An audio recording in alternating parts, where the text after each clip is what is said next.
हमारे व्यस्त जीवन में ईश्वर की आवाज़। ईश्वर न केवल इस संसार का सृष्टिकर्ता और निर्माता है, लेकिन ईश्वर इस संसार का पुनः निर्माता है। God is not only a creator but he is a recreator. 6वां सामान्य सप्ताह 16 फरवरी 2023 बृहस्पतिवार।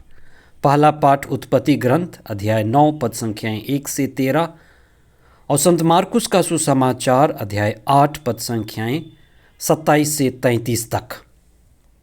आज का पहला पाठ नूह के समय आए हुए भारी जल प्रलय सुनामी के बाद बचे हुए नूह के परिवार को ईश्वर आशीष देता है। कुछ समय पहले हमने सुनामी का अनुभव किया और अंडमान निकोबार उस इलाके में कितने ही लोग मर गए। उसी तरह का अनुभव नूह अपने समय के उस नवनिर्माण का सूत्रधार बना। नूह के समय का जल प्रलय की घटना हमें एक गहरी बात की ओर ले जाती है और ये जल प्रलय एक तरह का इशारा था। और ये इशारा यह है कि ईश्वर जो सृष्टि करता है, विनाश भी उसके हाथों में है, वह विनाश भी करता है। मनुष्य के जीवन का उद्देश्य ईश्वर से संयुक्त रहकर जीवन बिताना है। नूह एक आदर्श व्यक्ति था, ईश्वर केंद्रित व्यक्ति। हम उसके बारे में पढ़ते हैं कि वह ईश्वर भक्त था, ईश्वर की संगति में रहने वाला, एक चेतनशील, प्रार्थना करने वाला, बोधवान व्यक्ति था। इसीलिए नूह के समय का प्रलय इस बात को प्रकट करता है कि जो नूह के जैसे रहेगा, जिएगा, ईश्वर उसको आशीष देगा। नूह ईश्वर के नज़दीक रहा, सच्चाई और आत्मा केंद्रित जीवन बिताता रहा, जबकि दूसरे लोग बुराई में गिरते चले गए। ईश्वर की आवाज़ उनके लिए आई कि वे लौटें, लेकिन उन्होंने ईश्वर की आवाज़ नहीं सुनी। ईश्वर से लोग जितने दूर जाते हैं, उतने ही अंधेरे में, अहंकार में, बुराई में और सांसारिकता में फंसते जाते हैं। जो नूह के समय में हुआ, ईसा के समय में हुआ। जो नूह और ईसा के समय में हुआ, आज भी हो रहा है। लोग धन संपत्ति, नाम, यश, शादी ब्याह में व्यस्त हो जाते हैं। कितने ही पैसे खर्च करते हैं दिखावा के लिए, दिखावा का जीवन, दिखावे के रिश्ते और दिखावे का व्यवहार, और दुनिया में नाम कमाने के लिए, इज्जत बटोरने के लिए सारा चीज़ होता है।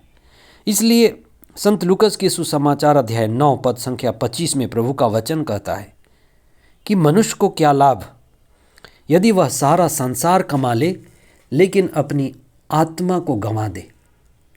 नूह के समय में संसार कमाने में लोग डूब गए और अपनी आत्मा को भी गंवा दिए।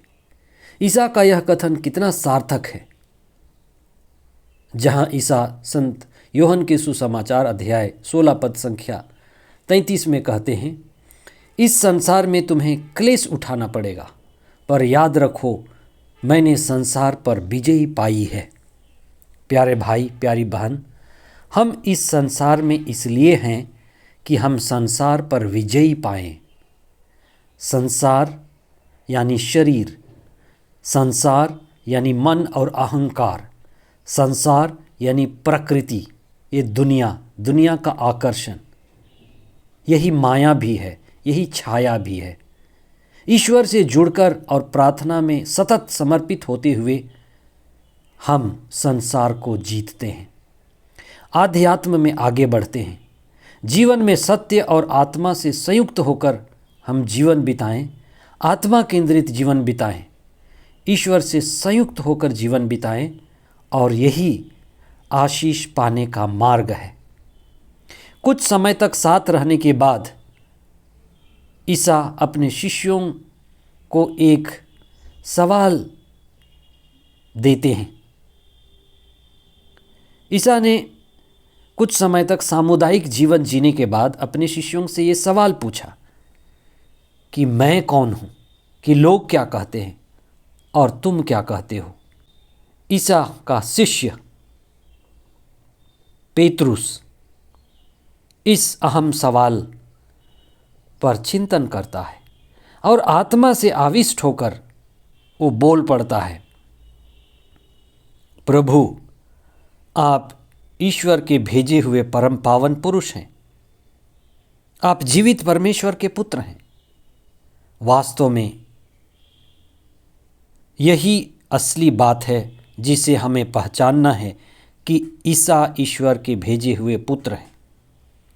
ये बात सुसमाचार में अपदूत बोलते हैं और अंत में क्रूस के नीचे शतपति बोलता है कि वास्तव में वे ईश्वर के पुत्र थे, वे मुक्तिदाता थे। इसलिए धर्मशास्त्र लिखने का एक विशेष उद्देश्य है, जो ये है कि ईसा साधारण नहीं, असाधारण ईश्वर के पुत्र हैं। वे लगते हैं साधारण, जीते हैं साधारण, दिखते हैं साधारण, लेकिन ईश्वर पुत्र हैं, जो ईश्वर के द्वारा हमारे बीच भेजे गए हैं, जिससे वे हमारा उद्धार करें, हमें नया जीवन दे। ईसा की शिक्षा उनकी शिक्षा नहीं, ईश्वर की शिक्षा है। उनके चिन्ह, चमत्कार, चंगाई, वे सब ईश्वर के पुत्र होने के प्रमाण और लक्षण हैं।